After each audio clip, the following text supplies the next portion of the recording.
Assalomu alaykum briefing ishtirokchilari. Yangi shahar mudofaa ishlar bo'limidan yangi loyiha va investitsiyalarni ertangi kun uchun poydevor. Mudofaa sohasida yangi loyiha va investitsiyalar yaratish kunning xavfsizligi uchun xizmat qiladi. Harbiy qudratni ta'minlash uchun mustahkam poydevor hisoblanadi. Zamonaviy tendensiyalar bu borada innovatsion texnologiyalarga xususan sun'iy intellekt, kiberxavfsizlik va robototexnikaga katta e'tibor qaratilyapti. Sun'iy intellekt va avtonom tizimlar, intellektual tahlil, ma'lumotlarni tezroq qayta ishlash va strategik qarorlar qabul qilish sun'iy intellekt da muhim rol o'ynamoqda.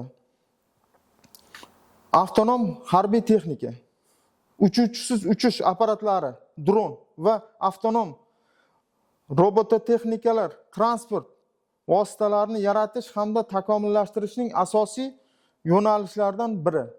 Kiberxavfsizlik va kosmos. Kiber mudofaa, raqamli infratuzilma qilish, dushmanni kiber hujumlarini qaytarish va axborot xavfsizligini ta'minlash yirik investitsiyalar kiritilmoqda. Kosmos texnologiyalar, Sputnik aloqa, global pozitsiyani aniqlash va fazoviy kuzatuv tizimlarini rivojlantirish. Ilg'or qurol-yarog' tizimlari, gipertovushli texnologiyalar, tovush tezligidan bir necha barobar yuqori tezlikka ega bo'lgan raketa tizimlarini ishlab chiqish, energiya va lazer tizimlari, arzon va samarali himoya ta'minlovchi yo'nalishlarda energiya, lazer qurollarini yaratish,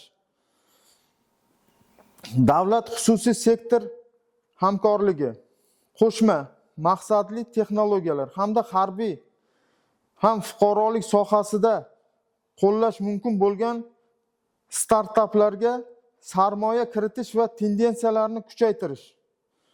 Mudofaa sohasida bunday innovatsion investitsiyalar nafaqat mamlakat mudofaa qobiliyatini oshirishda, balki ilm-fan va muhandislik sohasida yangi ish o'rinlarini yaratish orqali iqtisodiy o'sish va kuchli turtki beradi.